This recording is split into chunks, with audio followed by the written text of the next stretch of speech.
Cerita rakyat Flores Timur. Kisah air Bama. Sumber air Bama terletak 23 km arah barat kota Larantuka, Kabupaten Flores Timur, yang memberi kehidupan bagi para penduduk kota Larantuka dan daerah sekitarnya. Mempunyai cerita yang sangat unik dan menarik, air Bama merupakan sumber mata air utama untuk kota Larantuka.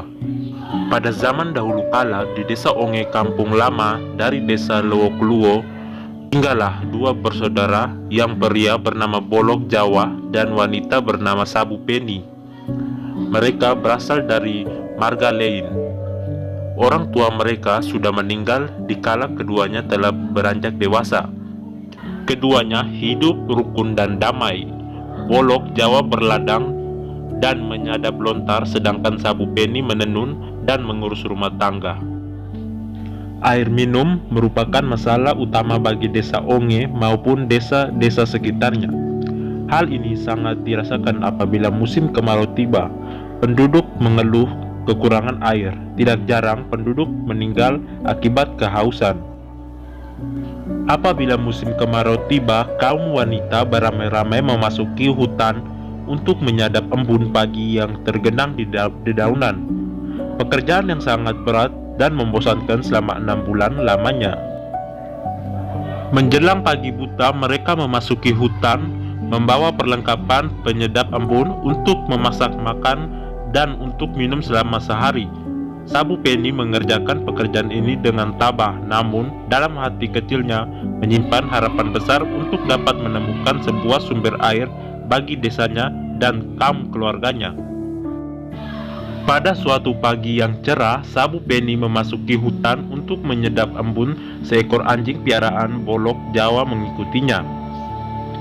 Sabu Peni sibuk mengerjakan pekerjaannya dan sang anjing pun menghilang. Namun, dikala dia hendak kembali, sang anjing muncul dan menemaninya ke rumah. Sabu Peni terkejut melihat mulut anjing berlumpur. Sabu Peni mendekatinya dan mengamati secara baik. Dan setelah diamati secara seksama, diketahuinya ada lumpur yang melekat di jemari sang anjing. Hatinya sang lega. Sabu Peni bergegas kembali ke rumah. Malam harinya ia membuat rencana untuk membawa sang anjing keesok harinya. Hari kedua, Sabu Peni bergegas bangun. Dipanggilnya anjing itu. Keduanya memasuki hutan. Sang anjing menghilang lagi dan tak kalah hendak kembali. Sang anjing datang. Kali ini lumpur semakin banyak mendekat di tubuh sang anjing. Maka Sabu Peni yakin bahwa sang anjing telah menemukan sebuah sumber air. Pada malam harinya, Sabu Peni mengayam sebuah bakul kecil. Diisinya abu dapur sampai penuh. Pada bagian bawahnya diberi lubang tempat abu dapur tercecer. Malam harinya Sabu Peni tidak bisa tidur. Dia membayangkan betapa bahagianya warga desa seandainya rencana itu berhasil. Pada hari ketiga, Sabu Peni bangun sebagaimana biasanya. Dia memanggil anjing, dibawanya perlengkapan serta bakul yang berisi abu dapur. Setibanya di tempat dia menyedap embun, dia memanggil anjing, diikatnya baku kecil di leher anjing. Lalu ia bekerja sebagaimana biasanya. Sang anjing menghilang dan tak kala ia hendak kembali, sang anjing datang. Segera ia memanggil anjing itu dan memeriksanya. Ternyata bakul itu telah kosong. Sabu Peni bergegas berjalan menyelusuri ceceran abu dapur itu dan ditemani anjing piaraannya. Perjalanan amat jauh dan melelahkan, melewati hutan lebat, mendaki gunung, menuruni lembah. Ia tak memikirkan bahaya yang akan menimpanya. Dia terus berjalan dan tak kenal lelah.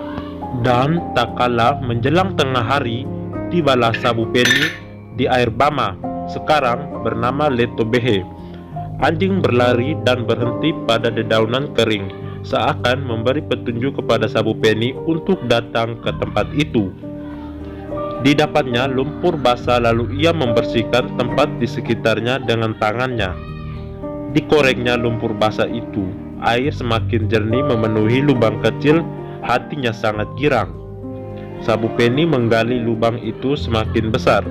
Ia segera memenuhi lubang itu, lalu ia menimba dan meneguknya sampai puas dan mengisi tempat sampai penuh. Ia pun mandi sepuas-puasnya, pakaiannya basah kuyup.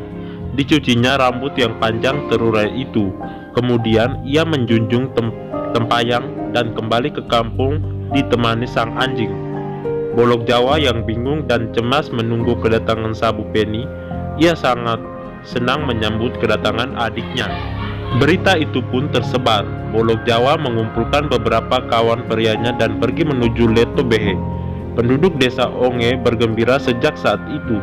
Sabu Peni disanjung-sanjung dan disayangi segenap warga desa. Setelah sebulan lamanya, pada suatu malam Sabu Peni bermimpi. Dalam memimpinya, ia bertemu dengan seorang pria tampan dan gagah. Sang pemuda itu menceritakan padanya bahwa dialah pemilik sumber air itu. Sang pemuda telah jatuh cinta pada sejak pertemuan pertamanya di Leto Behe. Sang dewa air atau biasa disebut Nitung oleh orang lama Holot itulah yang memberi air itu karena cintanya kepada gadis Sabu Peni, dan ia berjanji apabila Sabu Peni menerima cintanya, maka ia akan menjadikan sumber air itu menjadi besar dan deras. Akhirnya Sabu Peni mengiyakannya. Bolok Jawa pun merelakannya karena mereka yakin bahwa seorang anak manusia akan meninggalkan dunia fana ini apabila dewa atau Nitung telah jatuh cinta kepadanya. Pagi harinya Sabu Peni menceritakan mimpinya kepada Bolok Jawa, namun anehnya Bolok Jawa pun bermimpi sama dengan Sabu Peni. Sabu Peni ditanyai kesediaannya, dan ternyata Sabu Peni sangat senang hatinya. Malam hari tiba, mimpi pun selalu datang. Sabu Peni selalu bertemu dengan dewa air. Dia menunjukkan kehidupannya kemudian hari setelah menikah dengannya. Kemewahan hidup sang dewa air mendorong Sabu Peni untuk mengorbankan dirinya untuk segera menemui kehidupan yang baru.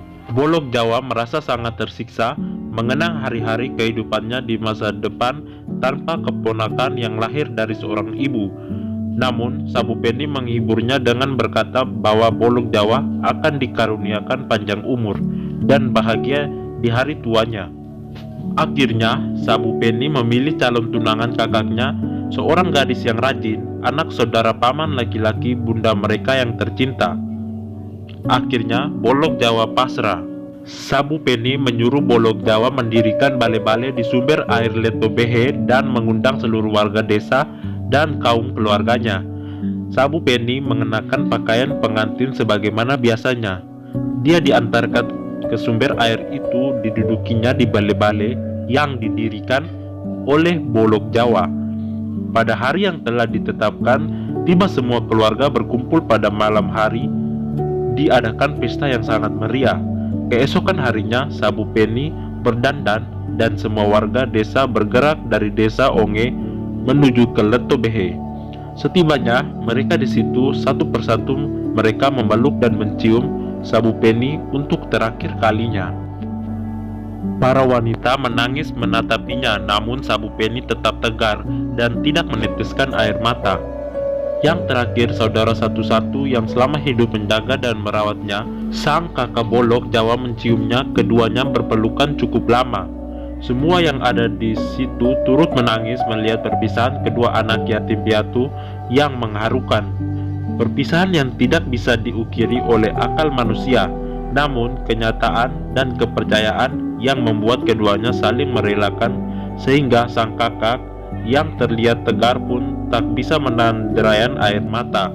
Sementara itu, Sabu Peni berbisik di telinga Bolok Jawa, apabila air telah naiki menutupi wajahku, sanggulku akan terlepas, rambutku akan bertebaran di permukaan air, maka akan terdengar letusan yang amat dahsyat, dan kalian semua akan berlari meninggalkan tempat ini. Tetapi engkau janganlah takut, berdiri di tepi kali ini, dan apa saja yang hanyut, bawa air ke arahmu, pungutlah dan dibawa ke rumahmu. Keduanya berhenti menangis. Hari telah siang. Sabu Peni meluruskan kakinya ke selatan dan tenang menantikan saat-saat terakhir hidupnya. Lalu tiba-tiba air mulai naik dan akhirnya menutupi wajahnya. Sanggulnya pun terlepas dan rambutnya terurai bertebaran di atas permukaan air. Maka terjadilah letusan yang sangat dahsyat. Semua orang pengiring berlari berhamburan, namun Bolok Jawa masih tetap berdiri sendiri sambil menantikan apa yang dipesankan adiknya. Tak lama kemudian air menghanyutkan sebatang kayu kering, seutas tali hutang, dan beberapa daun kering ke arahnya. Bolok Jawa memungutnya dan membawa pulang ke rumah sambil menangis. Setibanya di rumah, diletaknya di pondok tempat ia menyedap lontar. Namun keesokan harinya, benda tak berharga itu berubah wujud menjadi sebatang gading besar dan panjang seutas serantai emas dan kepingan uang perak. Dan Bolok Jawa mengambil benda itu dan menyimpannya di rumahnya.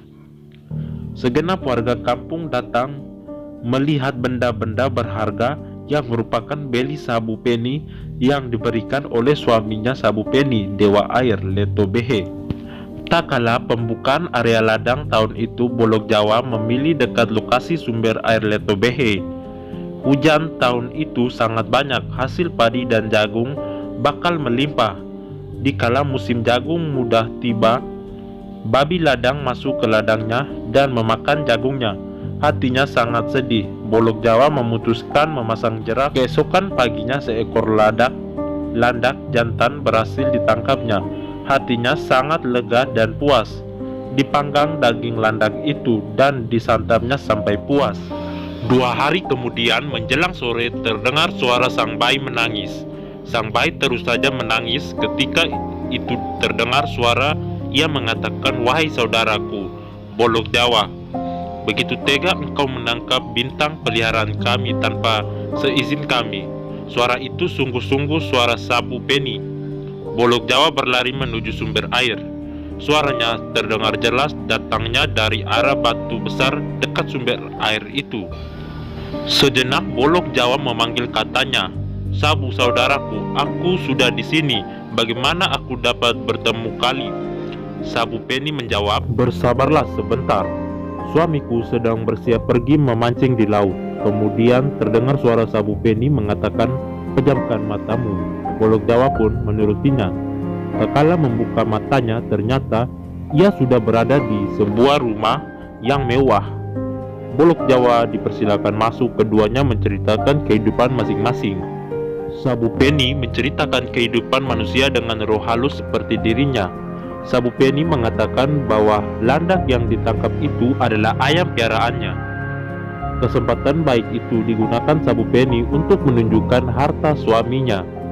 Ternyata suaminya adalah seorang pemimpin di desanya. Semua warga sangat segan dan patuh kepadanya. Kemudian Sabu Peni berkata, "Jikalau suamiku pulang, pasti dia sangat gembira dan akan menyediakan makan bagimu. Tapi janganlah engkau makan sebelum cincin di jari manis di tangan kanannya diserahkan kepadamu. Semua harta itu tidak akan kekal, tapi cincin itu akan kamu miliki secara turun-temurun. Simpanlah bersama gading, rantai emas, dan uang perak sebagai kenangan kita berdua." Hari sudah siang, suaminya kembali segera. Sabu Peni menyampaikan berita kunjungan kakaknya. Dewa Air sangat senang. Diundangnya semua warga desanya. Malam harinya diadakan pesta. Namun dikala santap bersama, Dewa Air mempersilakan iparnya makan. Bolok Jawa menolaknya sampai beberapa kali. Akhirnya Dewa Air memohon agar Bolok Jawa meminta apa saja yang ingin diperolehnya. Bolok Jawa meminta cincin permata di jari manis Dewa Air. Ia membukanya, lalu mengenakan di jari manis Bolok Jawa. Kemudian mereka bersantap bersama. Menjelang pagi, Sabu Peni dan suaminya mengantarkan Bolok Jawa di depan pintu masuk pekarangan rumah. Setelah berpamitan, mereka berpisah untuk selama-lamanya. Dewa Air menyuruh Bolok Jawa memejamkan matanya.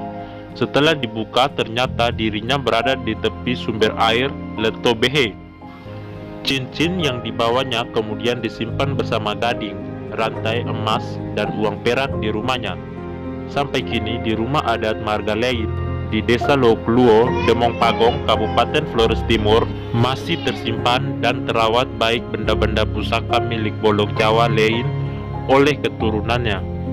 Memang aneh, tapi nyata Anda dapat melihat sendiri sebatang gading besar yang tidak berongga. Rongganya kecil sepanjang 12 cm. Rantai emas dan uang perak serta cincin waisak yang menjadi kebanggaan tersendiri dan kenangan kejayaan leluhur di masa silam.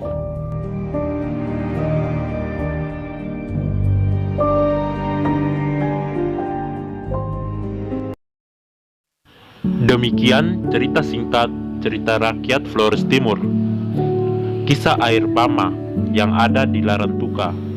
Teman-teman yang ingin mencari cerita ini sudah ada di media sosial dan saya merangkumnya menjadi satu video. Terima kasih. Jangan lupa like, komen, dan subscribe. Thanks for watching.